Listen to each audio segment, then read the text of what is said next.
Hey YouTube, what's up? So I got an idea for a little comparison vid that I wanted to do. I recently picked up this Marshall 1960B straight cab, and things in super rough shape, definitely ridden hard and put away wet, but it sounded really good, so who cares how it looks, right? And anyway, the wiring that was in it was pretty botched. Like, they'd gone in and done a bunch of stuff, cold solder joints and stuff, so I'm going to redo the wiring. Great. And I decided I want to try to put together something where I'm testing some different wiring options on the same setup, because, I mean, people hash this out all the time. There's pages and pages of forum threads talking about what resistance should you wire yours up at. So I'm going to see if I can't put together a comparison where I'm using the same gear, same settings, and all I'm doing is changing the wiring in this cab. So I'm not even comparing two different cabs and different speakers. Like, everything's going to be the same with the wiring. So I'm going to do 4 ohm mono in a setup. I can do a 16 ohm mono setup, and I can do that in series parallel and parallel series, and then also probably like an 8 ohm stereo setup, because the amp I'll be using can run all that stuff. I'll just use my JP-2C because it's got outputs for all those options. So anyway, let me see if I can put this together and find something to play and see if anybody can tell the difference in how it sounds. All right, so right now I've got this set up on 4 ohm mono. What I did is I just went ahead and took my Ditto X4 looper and I just went ahead and recorded in a loop using Atlas Rise, which is actually a pretty cool song off the New Metallic album. I dig it, so I've been learning it. Anyway, I just kind of did a truncated version of it, so it's in the loop, and I'll play that same thing each time I do different wiring over here. And also, while it's going, I think I'll go ahead and just turn some knobs and stuff so that you can see some differences tonally between. I've got channel 2 set up on shred mode, and then I've got channel 3 set up not on shred mode. So, you know, that's the basic setup. I'll turn some knobs, you'll see where my fingers are going, and see what you think. All right, so here it is in 4 ohm.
So there it was in 4 ohm. Now I'll switch over to probably 8 in stereo. Okay, I'm back. Alright, so I've rewired it for 8 ohm stereo coming out of here. And in case I forgot to mention earlier, these G12T-75s are 16 ohm speakers. Originally this was a 1960 vintage cabinet, but along the way somebody stuck some G12T-75s in it, which I'm fine with. So anyway, let's go ahead and do exactly the same everything, except now it's on 8 ohm stereo. All right.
So that was it on 8 ohm stereo. Okay, back again. This time I've rewired it for 16 ohm mono, and it's wired in parallel series.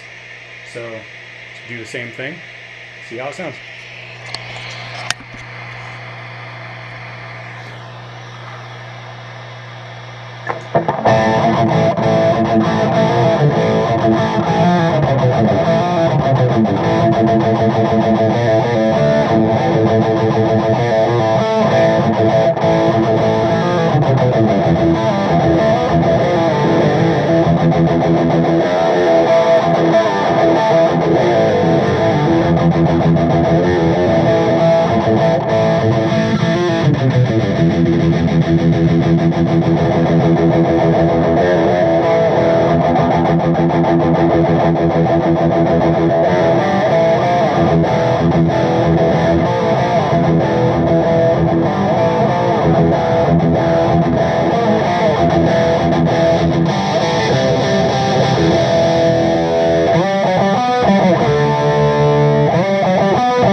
Right, so there's parallel series.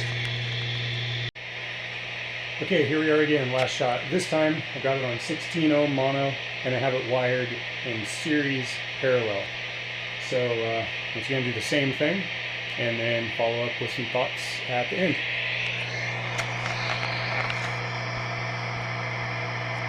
Camera in the same place. Starting out on channel 2.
Alright,